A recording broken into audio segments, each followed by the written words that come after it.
Buenas tardes y bienvenidos a Entrevistas Apócrifa. En esta ocasión la entrevista es literaria y tenemos a un invitado de excepción, es escritor y además médico. Alberto Infante ha escrito aproximadamente como unos 8 libros publicados, 3 de relatos, una novela y 3 libros de poesía. Si no me equivoco, perdón, 4 libros de poesía. Le damos la bienvenida. Muchísimas gracias, Alberto, por permitirnos hacer esta entrevista. Muchas gracias, Ana. Y desde luego sé que es una persona muy ocupada. Tú, como he dicho anteriormente en la presentación, eres médico y además escritor.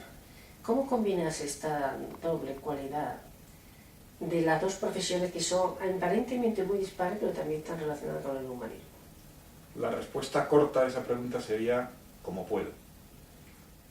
Si tengo que explicarlo un poco más, diría que en mi caso, mirando hacia atrás en mi biografía, ambas inclinaciones han ido de la mano desde muy temprano. Me recuerdo escribiendo versos con 16, 17 años, justo al mismo tiempo que en aquella época elegíamos carrera y elegíamos una vocación. Me recuerdo escribiendo versos y eligiendo medicina. Quizá porque la medicina en aquel momento a mí se me aparecía, y luego después se me ha confirmado esta intuición, como una profesión que permitía conciliar mis dos inclinaciones tempranas, que eran las ciencias y las letras. Yo nunca supe elegir bien entre ciencias y letras. ¿Te interesaba? Yo era malo en latín y en griego, pero era muy bueno en filosofía, en geografía y en literatura. Era malo en matemáticas, pero era bueno en química y en biología. Entonces, a mí se me solapaban las cosas y yo era curioso en todo.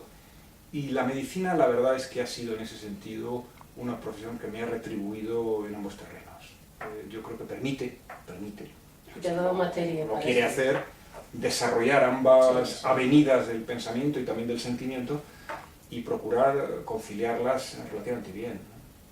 Tú acabas de publicar este último libro de poesía, Carta de Ajuste, que precisamente, si no me equivoco, lo has presentado hace muy poco tiempo. Hace muy poco tiempo, sí, finales del mes de noviembre de 2013.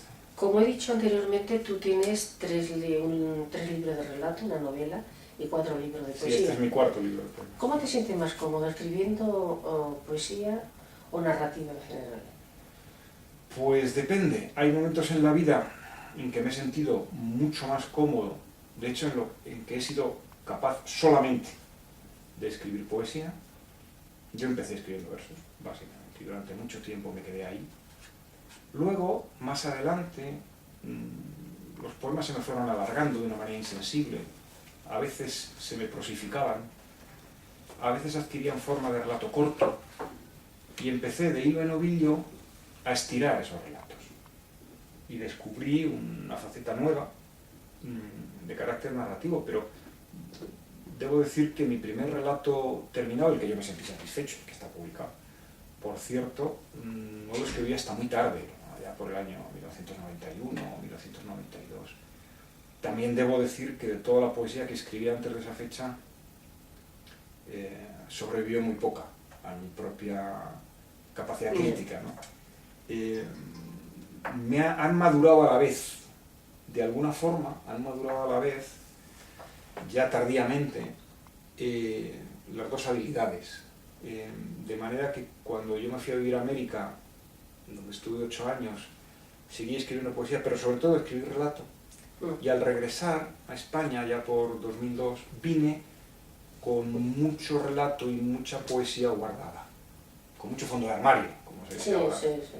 Que me permitió algo que a mí me da tranquilidad y me permite sentirme un poquito seguro, ¿no? Y es ir publicando por detrás e ir escribiendo por delante. O sea, yo voy publicando cosas que están muchas veces muy reposadas. De tiempo atrás. Claro, que por supuesto antes de publicar reviso, actualizo, en fin, añado cosas, contextualizo el momento presente, porque yo soy escritor lento y sobre todo soy crítico muy ácido de mí mismo y de otros. Procuro no hacer sangre y sobre todo procuro llevarme con la gente, pero en mi fuero interno me despellejo bastante y no soy tampoco particularmente bien pensante respecto a lo que otros escriben. Y claro, me autocensuro mucho. Por tanto, publico una fracción pequeña de lo que escribo. Tú lo dices en tu página web, que tú siempre has escrito mucho para Rato Más, Y has publicado prácticamente, tenías antes el pensamiento de publicar poco y ahora estás cambiando poco a poco. Ahora estoy publicando algo más de lo que yo Sí. creía. Y con un poco de prevención, con un poco de miedo por el terreno que piso, no vaya a ser que... De todas formas, ¿cómo considerarías que está encuadrada tu poesía? ¿Qué tipo de, se puede decir, de tendencia Yo, o movimiento poético? Si es que lo puedes encuadrar. yo soy bastante ecléctico. Para empezar, en el caso de a mí me parece que los poemas tienen que tener cada uno de ellos vida propia. Uno puede escribir lo que quiera, estaría bueno, y disfrutar escribiendo, y yo lo recomiendo. Pero publicar, dar a conocer, bien en privado, bien en público, poemas o relatos, yo creo que eso debería hacerse cuando uno está razonablemente convencido de que ese poema o ese relato llena algún hueco que uno tiene la sensación de que no había sido llenado antes. Los críticos dirán si esa sensación es acertada o no, pero cuando uno tiene esa sensación es cuando uno debería, creo yo, darlos a conocer, de un modo u otro. Claro, eso toma tiempo, eso obliga a dejar las cosas descansar, a revisarlas mucho, a oírlas como si las hubiera escrito y a leerlas como si las hubiera escrito otro. Es un ejercicio, una gimnasia complicada, ¿no? Y en ese sentido, a mí me parece que el ejemplo que siempre pongo es el de Claudio Rodríguez. Claudio Rodríguez ha pasado como un icono de la poesía, con razón, española del siglo XX, y escribió 5 libros, uno en cada etapa de la vida, como aquel que dice. Sí, bueno, la pues cantidad, esto es lo que esto es. Todavía menos escribió Jaime Gil de Viedma, o al menos publicó Jaime Gil de Viedma, ¿no? No, tenía la obra muy extensa, pero publicó menos. Publicó poco. Bueno, yo soy un poquito de esa tendencia. Eso en primer lugar. Por lo tanto, cada poema se tiene que sostener. Después, armar un libro es otra película. Uno arma un libro cuando un conjunto de poemas le dan a uno la impresión de que responden a algo común. Sea este algo evidente o menos evidente.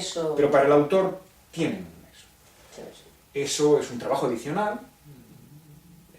Por lo menos en mi caso es un trabajo adicional, que toma además un tiempo adicional. Y en conclusión, quizá yo empecé más vinculado a la poesía de la experiencia y he terminado también por mi propia estancia en Estados Unidos muy influido por la poesía norteamericana contemporánea. A mí me parece, afortunadamente últimamente ya más conocida en España, pero hasta hace poco conocida y sin embargo muy potente.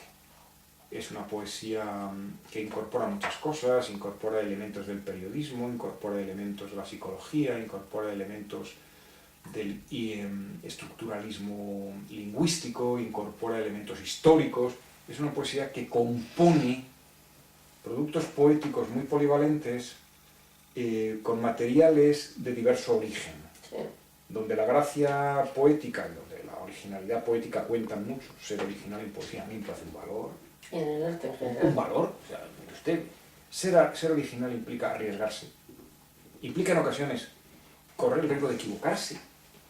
Que no experimente un poco en arte. Está fosilizado. Bueno, en fin, para estar siempre en el mismo surco, ya lo hicieron otros, ¿no? Efectivamente. ¿Tú consideras que te sientes más cómodo en la poesía que en la narrativa? Aunque ejercen escriben en los dos.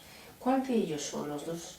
El género que mejor te sirve para expresarte, en el que te sientes más auténticamente tú. Depende del momento y de lo que a mí me bulla en mi interior y me parezca interesante contar. Más aún diré, hay algún que otro tema, y alguna que otra situación, y algún que otro personaje que me ha dado a la vez para poema y para relato. La novela es otra película. Yo creo que la poesía y el relato corto, incluso relatos de 6, 8 páginas, se pueden hacer a tiempo parcial. Y se pueden hacer bien a tiempo parcial. Ejemplos sobrados, esto hay de grandes escritores. La novela, por lo menos la gran novela, que es la que a mí me interesa, difícilmente. Quiero pontificar, pero difícilmente. Porque exige inmersión. Sí. Y la inmersión exige un trabajo continuado. al menos durante un tiempo el que sea, exige estar solo a eso. De otra manera no es complicado, ¿no? Por eso mi respuesta es la del gallego. Depende del momento y depende del tema. Pero es para entonces de relato que de novela, por lo que estoy oyendo. A ver, yo soy, en el fondo, más de relato. Nada. A mí el relato corto me parece, y me alegra mucho, ¿Cómo de qué el corto? premio Nobel a Munro, a Alice Munro, a mí me parece un género maravilloso. Difícil. Es un género preterido en España, porque se editan los relatos de los que tienen éxito en novela, Sí. pero no se edita el relato de quien escribe relato como género. Ahora empieza una corriente Ojalá, nueva otra vez. ojalá, a mí me alegraría. Como decía Cortázar, la novela se gana por punto, pero el relato se gana por K. Exactamente, bueno, ahí tenemos un ejemplo de escritor de relatos maravilloso, uno de los mejores, sino una de las cumbres del relato. Es que son técnicas totalmente diferentes una novela de un relato. Tú has dicho antes que tú eres crítico con lo que escriben tú y con lo que escriben los demás. Sí, lo que pasa es que sobre todo la crítica con los demás me la guardo casi entera. Pero tú ejerciste la crítica. Sí, de joven tuve Luna un de momento Madrid. en la Luna de Madrid, hice crítica de poesía, unos sueltos divertidos, que en aquel momento me acuerdo alguno sobre algún poeta, pues sobre Jaime Gil de Viedma, por ejemplo. Maravilloso poeta, por cierto. Maravilloso, a mí me gusta mucho, tiene algunos poemas antológicos. Sobre A pesar Claudio, de su negativismo, sí, bueno, total, y su pesimismo y de todo. algunos sobre Carlos Bussoño, algunos sobre Valente, en fin, sobre los poetas de aquel momento, los 80, que estaban arriba, sobre Claudio de Digo, sobre... Sí. Fue una cosa efímera, yo creo que debía escribir una docena, o así, porque la Luna desapareció pronto, por desgracia. Me pareció una revista... Yo llegué a tener la colección casi completa y la perdí, lo que lamento, porque ahora es una joyita. Claro. Además, tú has comentado antes tu paso por América, que has estado viviendo allí. Tú eres un escritor muy viajado. Has estado en... Además, la zona del sur la conoces bien, Almería, Cádiz, Sevilla. Has vivido en todo esto. Allí, sí. Aparte de nacer en Madrid y vivir en Madrid, también en Washington. Sí. Bueno, y en Bilbao, porque soy bilbaíno consorte desde hace 17 años.